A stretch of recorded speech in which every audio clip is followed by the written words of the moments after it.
Oh, combien nombreux parmi nous sont ceux qui font un effort pour ne pas faire ce qui, sans nul doute, n'est pas bien pour eux. Il nous faut sans cesse exercer notre volonté pour que nos yeux ne se tournent pas vers ce qui est mauvais de regarder. Combien devons-nous retenir de laisser s'échapper des paroles que nous savons être répréhensibles?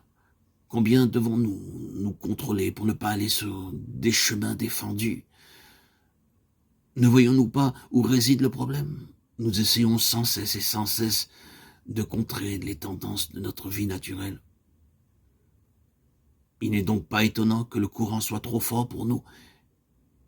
Lorsque nous parlons de notre langue maternelle, nous ouvrons simplement la bouche pour dire ce que nous pensons.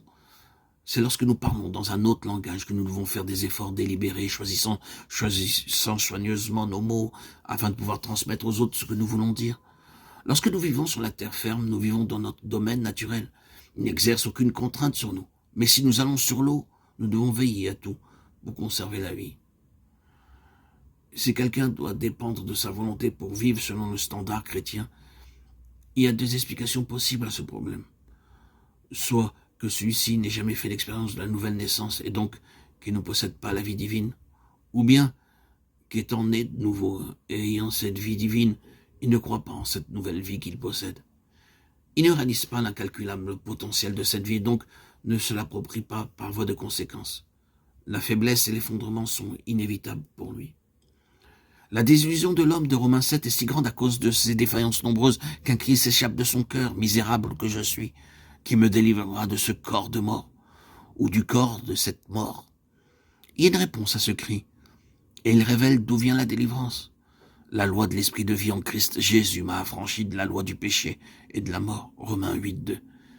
Qu'a fait le Seigneur pour lui? Rien de nouveau. Aucun don nouveau ne lui a été accordé.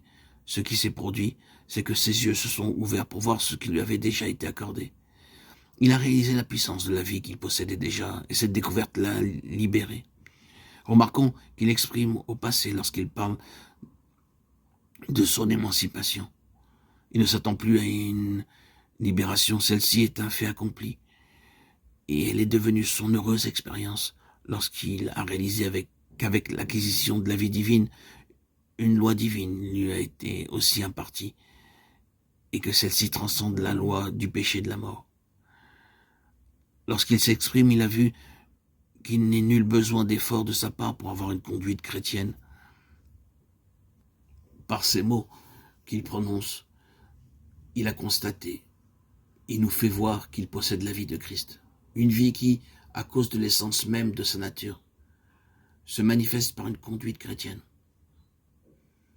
Oh, que cette vérité trouve place en nous.